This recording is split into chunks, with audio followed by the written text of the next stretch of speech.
Yeah, I'll get over there in a second. Watching a drone fly in code. And the drone's over there on the floor. So what is it doing right now? It's just starting up all the processes. Yeah. And who are you? I'm Sarah Gibson. I'm a systems engineer. I wrote a lot of the software that's in this demo. Very cool. Yeah. What's the most challenging thing of dealing with these sensor fusion projects, I guess? Probably integrating all of the different components, because we have all these different components that are really good on their own, and making them work together takes time. Yeah. Cool. So what are we about to see here? So the visualization came up on that monitor, and then this is the SUV that we're going to screen on. There's the drone. Here's the visualization off the cameras. Here's the voxels. These are called voxels. Yes, exactly. It's a new kind of photography. So each of those cubes represents 8 centimeters volume.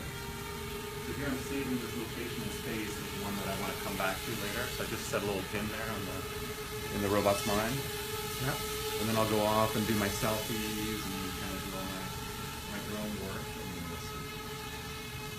You can see already the map is useful because I'm trying to fly into the wall and it's not letting me. Got it. So you get that little collision ahead and notice on the visualization. And then I can say, you know what?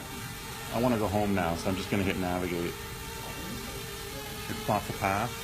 It actually takes a path that it's never seen before to get home. I mean, it's a path that it's never executed before, but it has seen it. Get back home safely. Got it. That's cool.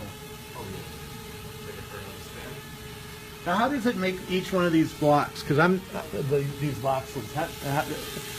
Tell me about these voxels, because that's the first time I've seen a voxel. Yeah. And how do you spell it, by the way? VOXEL. It's like a volumetric pixel. Volume pixel, yeah. And so, how did it see those? How is it translating what it's... Tell me what made the voxel. So when you get depth measurements from stereo cameras, they kind of give you like a little point cloud in space. You just add all of those points to the kind of the XYZ box that they came from, but you'll integrate them from the various different poses from which you captured them. And you can actually build a little Bayes filter for each box in space to determine whether it's occupied or not. Very cool. Cool stuff. Let's navigate again just for fun. So now it's going to take a different path. It's kind of really up to the robot what path it wants to take for safest and shortest. Now, how many cameras are on this drone? There's 4 cameras on this drone. Okay. Three front facing forward? Yeah, it just landed itself because it was running low on batteries. Yeah. So it's got the 4K looking forward for kind of the selfie type mode. It's got an additional stereo pair looking forward to capture depth, and then it has a downward facing camera for tracking and localization. Very cool. Yeah. You guys have a lot of fun, huh?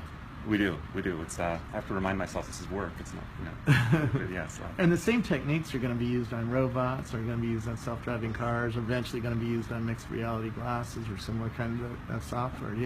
Yes. So we've already incorporated almost exactly the same software and setup on a rolling robot. So here's one of our rolling robots driving around.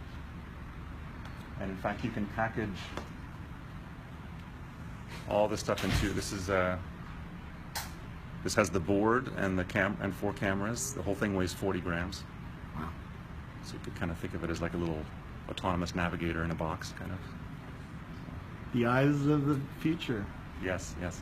Well, thanks for giving me a little look at what you guys are doing. It's really cool. Pleasure. Thanks. Thanks for coming.